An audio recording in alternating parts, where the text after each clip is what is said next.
Que ce soit les réseaux sociaux, la télévision, les journaux, la radio, on ne cesse d'entendre le malaise de l'homme moderne aux prises avec cette précarité du symbolique, pour reprendre l'expression d'Hervé Castanet, qui consiste en une perte de sens.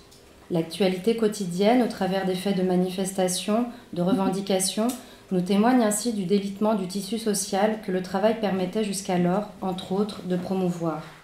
Ainsi, si au départ le travail est une punition et un moyen d'expier ses péchés, il devient par ailleurs un moyen de satisfaction symbolique s'il, je cite Freud, s'il est librement choisi.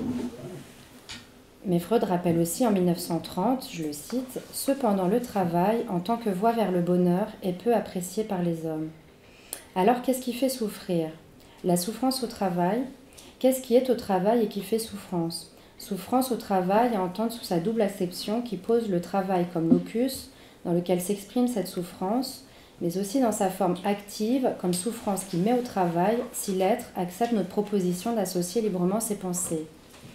Il y a en effet à s'interroger sur cette forme symptomatique de nos temps modernes, où il nous faut rapidement nous rendre compte que viennent se greffer à l'impossibilité de travailler des problématiques dépressives, l'apparition de maladies organiques, une désinsertion progressive de l'être de son inscription dans le monde social et les désordres sociaux qui en découlent. Nous avons vu ces images où à revendiquer le droit à ne manquer de rien, y compris d'un travail, il faut détruire le travail de l'autre. C'est ainsi qu'une part de la société se met à l'arrêt, en marche vers son autodestruction. Ainsi, de la scène du travail, la clinique nous transporte très rapidement sur une autre scène, sur laquelle se joue la véritable bataille, celle de l'organisation, fantasmatique oedipienne, et son corollaire, la répétition.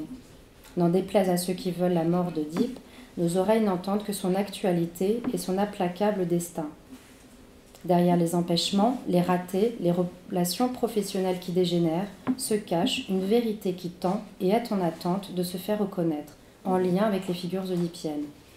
En y accédant, la psychanalyse permet de mettre en évidence ce réel qui surgit et qui fait rupture pour l'être et dont la plupart du temps il ne veut rien savoir. En effet, souffrir quelque chose ou quelqu'un, c'est aussi le détester.